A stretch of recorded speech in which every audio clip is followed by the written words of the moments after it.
your baby is rolling and they're doing it in the crib, and you have been told for all of these months to keep your baby on their back to sleep. Like, what are you supposed to do now when your baby is rolling in the crib? Let's talk all about it. Hi, my name is Sarah, and as the lead certified pediatric sleep expert at Yours and Baby Sleep, I have seen many a rolling baby and have helped parents through this really exciting milestone. I'm looking forward to giving you all of the tips and tricks to help your baby adjust to their new comfy spot in their crib.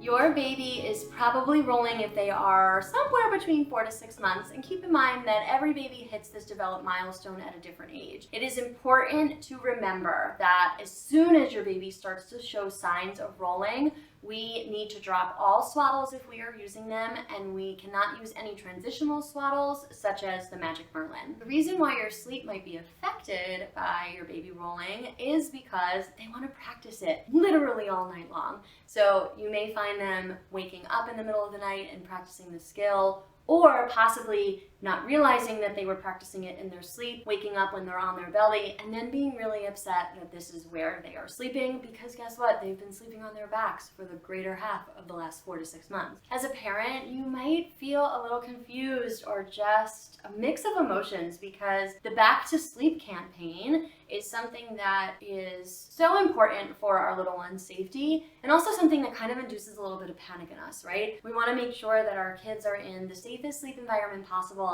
and the number one way that everyone preaches is put your baby on their back to sleep. So what do we do now that your baby doesn't want to stay on their back to sleep? Do we go in and roll them back? Are we playing rolling baby pong all night long? Let's talk about it. The most important thing to do during any developmental skill for your little one is to practice this often during the day, all of the time. So we really want to tank them up and fill their tank on the skill of rolling so that it's not new and novel, and they don't want to do it all night long. It's exciting, their brain is on overdrive, all they want to do is practice, practice, practice, even if it does look like they get angry when they do make it to their belly.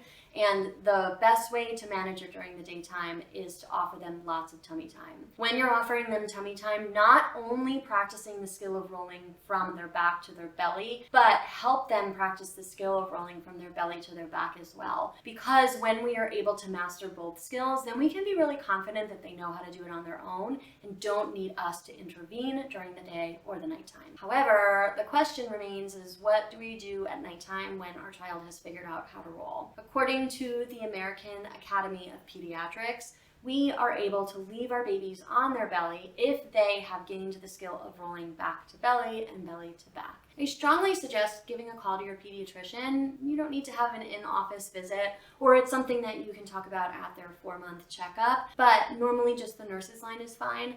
Just ask if it is okay, according to your pediatrician in their practice, to leave your baby on their belly if they have gained the skill. It's always just better to get somebody on your medical team on board and to give you some reassurance that this is a normal, natural developmental skill, and they will be able to find their comfy spot when they do roll. Be sure to monitor your baby as they are rolling, so when they have done this in the middle of the night, you can still be close, you can still rub their back, you can give them some soothing and some comfort. If it gets to the point where it's freaking you out, don't ever be afraid to roll them back on their back, but just with the expectation that more than likely they will end up back on their belly, and they just really need some time, space, and opportunity to get comfortable with their sleep space as it is on their belly. This is also a really great time to transition your baby from their bassinet to their crib if you have not already done so. The crib is going to provide them lots of space for getting comfortable and finding their comfy spot. And remember, when you have them in the crib, we are keeping it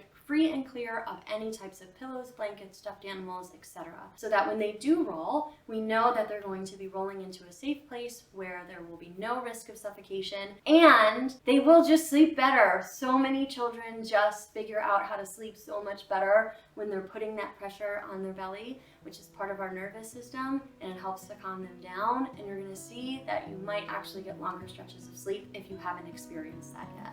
I love helping families get over these sleep milestones and feel really confident and empowered in their decisions that they make about their child child's sleep. So if you have any questions for me, please leave them in the comments. I would love to interact with you. And if you are interested in a one-on-one or group coaching program, head over to my website, yourzenbabysleep.com, to find out more information. Let me know that you enjoyed this video by giving it a like and subscribe so that you can be the first to know about my latest sleep content. As always, from my living room to yours, thank you so much for joining me today, and sweet dreams.